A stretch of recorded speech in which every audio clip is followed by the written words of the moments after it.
Good afternoon, everybody. So today in this presentation, we're going to talk about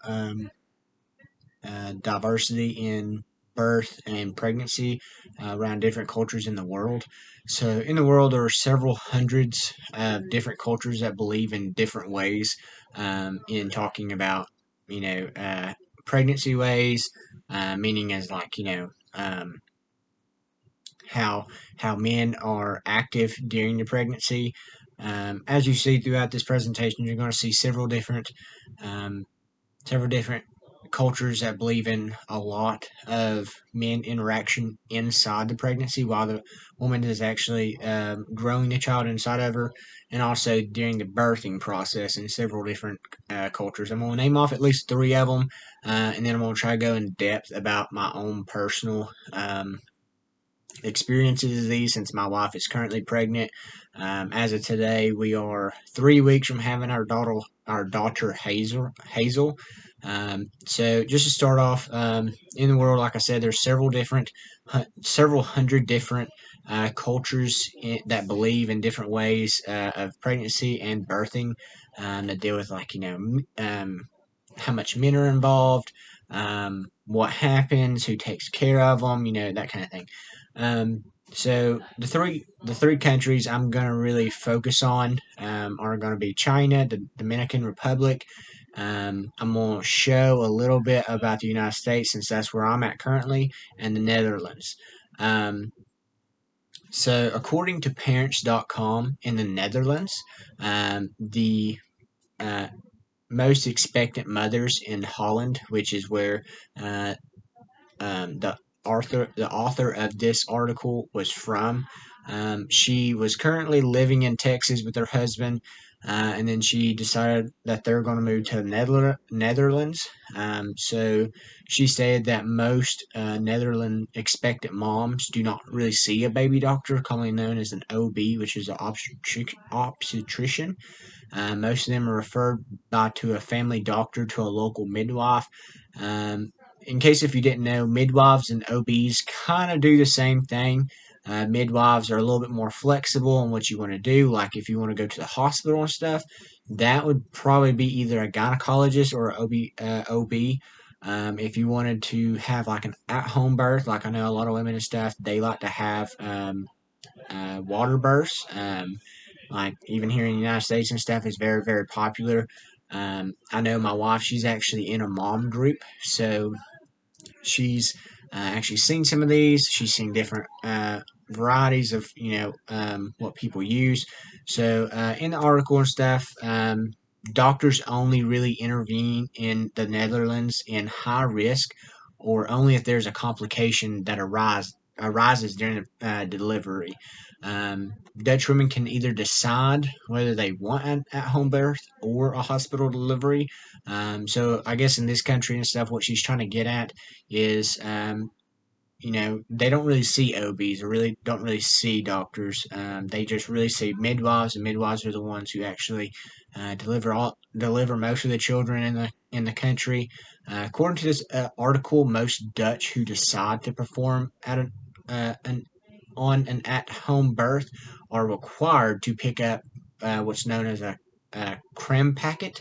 If y'all don't know, a Creme Packet is referred to a package that includes all the medical supplies necessary for a home birth. But if you decide not to deliver at home, you are assigned a midwife who will make a house call to check on the progress of the labor of the pregnant woman and help determine how and when that pregnant woman should go to the doctor. That way they can best kind of prepare for it. But on the other hand, if you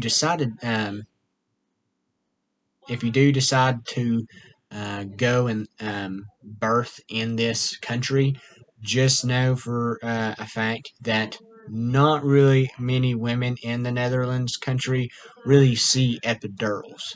Um, it's surprisingly very unlikely for someone to get an epidural, but they're only usually given only whenever it's convenient for the staff schedule.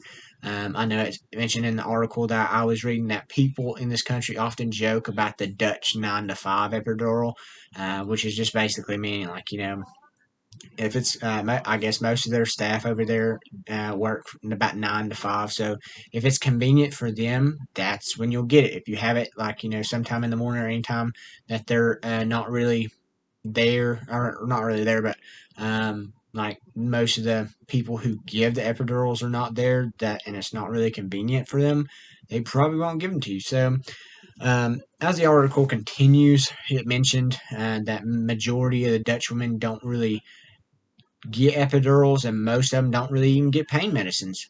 Most of them deliver naturally in this country. Um, so she said that she had to adopt these ways really really quick. But as she kind of more gotten thought about the situation and kind of thought about moving it to it, and once she got there, she kind of was more open to it. She said, and she even stated that in the article that no one was really surprised that she didn't use any painkillers during her pregnancy. So, with that being said, we're going to move on to the Dominican Republic. There are several different ways and thoughts when comparing in the recent country. When looking at expactfocus.com, it mentioned that there's no network of qualified or licensed midwives, but there are a very low number of at-home births in this country. So most of these women either use, as it said in the article that I read, that most women in the country usually give birth in a public medical facility, but those who can afford it with private insurance, or can afford it in private clinics or hospitals, they're definitely going to go there. As the article went on, it described that the concept of prenatal care is more prevalent in more Dominican cities. So the women living in the rural areas had limited access to well qualified and experienced gynecologists during their pregnancies. Most of the time, electronic fetal monitoring is also rarely occurs in these certain areas. The article also mentioned that doctor visits usually included checkups, ultrasounds, but those were all out of pocket expenses. So most of these places and stuff, they don't really have good insurance in that country. So they don't really have that much of a good technology basis, I guess you could say. But if you are using a private healthcare, it may be a long wait list, because most of these private clinics and private hospitals usually are kind of on a first come first serve. So um, if you have private healthcare insurance and you go and you want to either tour, or you want to go get an ultrasound, or kind of like in the United States. I'm just going to go ahead and kind of compare some things that we've had to go through as myself and my wife. Um, if you want a 4D ultrasound, it's not really necessary, because most of the doctors in the United States, they don't really provide you with a 4D ultrasound, because the insurance usually doesn't cover it. But whenever you're over, like, they usually use a 2D. So, I mean, that insurance will cover those most of the time. I know my wife, she has a specific type of insurance, and it luckily covers most of the expenses. Um, but like I said, like if you're getting a 4D ultrasound over here, you got to go on a wait list. So unfortunately, if you just want a ultrasound in itself with the up to date technology, or at least close to it, in the Dominican Republic, you probably have to get on a wait list. Most of the doctors in the country advise women to opt for C sections for a variety of reasons that the article didn't include. Considering most births through this country are through C section, women are usually discharged within, from the hospital within 4 or 5 business days, or just days in general. While the medical staff tried to monitor the health and well-being of the mom and the newborn baby. Um, so the women aren't usually in this country aren't really allowed to leave their houses for 41 days after the birth, since it's believed in their country as a quarantine or risky period for both the mom and the newborn baby. Also, according to the article, the locals often try and advise the foreigners to follow the same practices, just because it's um, away the country and stuff. And it's just something that they just like to do, I guess. Um, but as the article went down in more detail, it also talked about breastfeeding. It's not a common practice in the country, and most women in the country feed their babies formula milk. But states that women who do, but the article did state that women who did breastfeed didn't really feed their child in public places. So they needed to feed their children either at home or in private, like your car. So somewhere nobody really can see you. It said that. Excuse me.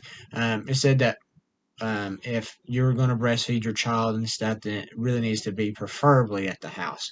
So moving on, according to CMRC.com, in the country of China, there are uh, several things that are different from the following two countries that we've been over so far. While the women are carrying the baby, the women are believed to not touch anything dirty or even go to dirty places. Women are supposed to get plenty of rest and eat good food.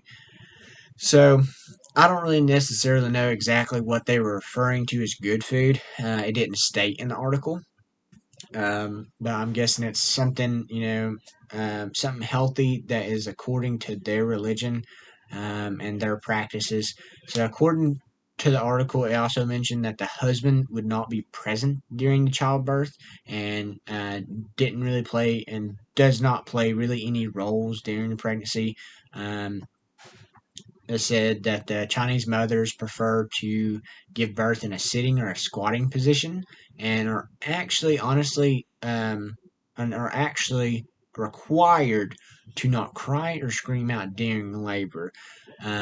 As the article went on, it mentioned that the new mothers rest for 1 month, being caring for by the family, who provide the hot meals with plenty of meat, chicken, pork, um, and ginger. Most of the month that the new mother was fed most of those foods. It was believed to be restoring the body and the heat of what was been lost. For example, women should be dressed for warmth, limit their showers, and eat only hot foods. I guess that's just the way. Again, that they also just kind of like the Dominican Republic, just about breastfeeding. They just felt like that was just a way of their culture, and that's what they really need to do. Um, so, uh, Babies are breastfed on demand, and as long as for the baby wants. So, however, the wealthier population in China often hired wet nurses or bottle fed their babies. So, for those who don't know, wet nursing is when a woman comes in and breastfeeds the child that is not hers. I wasn't really sure exactly what it was because the article didn't explain this for myself. So I looked up on Google, and if you look up on Google, what is a wet nurse? A wet nurse is basically, like I just said, a woman who is not related, or she could be related, but it's a woman that comes in and breastfeeds the child that's not hers. According to Google, it also said that women who are wet nurses are paid well, and their career for a wet nurse can last anywhere from 8, 9, maybe even 10 years, depending on just a woman, because each woman is different with her breasts. Um, so moving on to the United States, that's the country that we're in right now, and that's a country that I have had the opportunity to see how it's like. We hadn't went through the birthing process yet, but I have had several cousins who actually gave birth about maybe a year ago or so, and I actually had a friend of mine who actually had a son about 2 years ago. So in the United States, several different things, way different from what from the three countries that we just went over. Unlike the Netherlands, our women are able to use painkillers if they want to, and most offer women and others. So most women and Others are surprised if someone doesn't use painkillers. I know that I was referring to it as to my wife about this as I was reading it to try to get her opinion. That way, she could show me a little insight because whenever we first found out that we were pregnant with our daughter and stuff, I wasn't really able to go into the OB's office. So I missed a little bit of the maybe the first few appointments of it, but as COVID kind of lifted and stuff, actually able to go back in there, and I was able to see how it was. So the doctors usually allow the expectant mother to decide if she likes that, if she would like the epidural. Some women they want to just do all natural. Some women want to do the epidural, where it goes in the back of their spine, and it actually numbs most of their body, most of their lower half. That way, it kind of takes some of the pain away. But for me, not being a woman and not giving birth, I don't really know from personal experience. But also, unlike the Dominican Republic, most women are can use either an OB or a midwife. We have several doctors around my area. We have my wife and me. We have actually decided to go with an OB instead of a midwife. We were kind of debating on which one we wanted to do. So we just went ahead with an OB. There's such a high percentage of women who decide to do home births, like I was referring to earlier. But there's actually still several states in the United States that don't allow such permits. I think it said that there was, I want to say, no, I think there was no more than 10. It might have been like 7, 8, somewhere around up in there, that number of states in the United States that said that you could still not do at home births. So if you're planning on giving birth, or your spouse, just like me, and your wife is giving birth and stuff, just kind of go over it, look what state that you're in, and just kind of see like what kind of permits that you needed, what kind of stuff you needed, see if which midwife that you wanted, because those would probably be the main ones who would want to who would allow to come to your house and actually do that at home birth. So in the United States, most women are allowed 1 to 2 visitors to stay with them while the mother is giving birth. I know during COVID, about a year or so ago, actually none of them were the some of the fathers weren't even allowed back. I know, as I said a little bit earlier in the presentation, that I actually had a cousin or two that just had a child about a year or so ago. They were lucky. They were actually able to give birth about the ending of COVID, mid COVID, but the hospital that they went to, they actually allowed them to have one person, which was a father, of course, and the expectant mother, obviously. So um, the only thing was they just decrease the amount of things that they could bring into it. So they only allowed to bring in one certain bag. So they packed 2 bags, and they had to downsize a little bit. And also, unlike China, the United States, women who have husband or someone who help in the creation of the unborn child, those people are usually try and help with the expectant mothers before and after the childbirth. After the child is born, mothers try to breastfeed if there's no complications during breastfeeding. Um, and some of the mothers who can breastfeed a little bit, but sometimes it might kind of end up to where they can't because either their milk won't come in right, or like the baby just won't take to it. They are able to just use formula, so it's kind of like a either or situation. Either they can do this, or they can breastfeed themselves, or they can actually use formula, whichever one is best for them.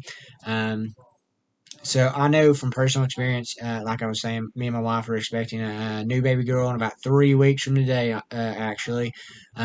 So I've been trying my best to help her throughout her pregnancy and stuff ever since day one. Ever since she told me, I came home from work one day and she just surprised me with it. Um, so I've been there the entire time. I went to every. Unlike China, I'm not. I'm there. I've been at every appointment, even whenever I said that I couldn't go into the appointments. I actually was out in the car waiting for her. And I was there to support her the entire way. She has been a little emotional, so I've been trying to help her. Um, after birth. I guess we'll see how it goes. But like I said, I'm gonna be there every step of the way. Whatever she needs, I'm gonna try to get her. And she said likewise, she may not be able to do a lot just because she just gave birth to another human being.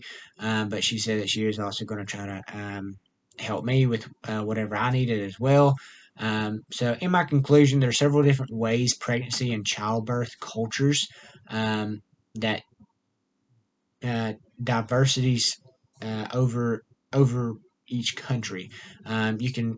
You can see by what I've or you can hear what I've been showing reading above that the four different countries in the world that I've stated, each country can be similar, but others can be very diverse. Like I said, just for an example and stuff, like China and stuff, no, men usually don't try to interfere with the women during childbirth and during the pregnancy of actually growing the child inside the woman. Even though I'm 100% right beside my wife. I'm always there to help her. She's always calling me. You know, she needs this. I'm there. I'm trying to help her. If I can't do it personally, I see if someone else can do it. Since I'm not there.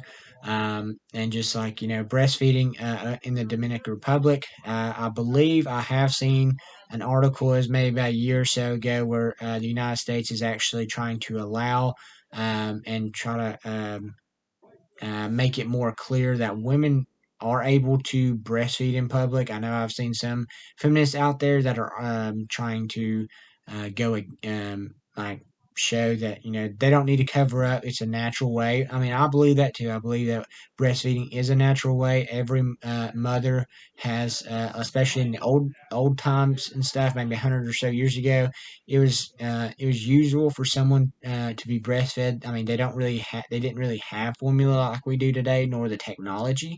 So that's the only thing that they had to do. Um, so a lot of the countries in the Middle East are a lot alike. So you might see if you want to research them and stuff, you might see that they're similar just due to them having some of the similar culture. But as countries grow different, they seem to adopt several differing ways and cultures. Just like the United States, they are a melting pot, so you can basically go in different cities and stuff. You'll see different cultures, different diversities. You could even go to the shopping mall near you, and I can bet you right now that there's going to be several different cultures, even in the food court. So this is going to be it for now. I'm going to put a just if y'all have any questions and stuff, just let me know. I'll be more than glad and happy to help you with them. All right.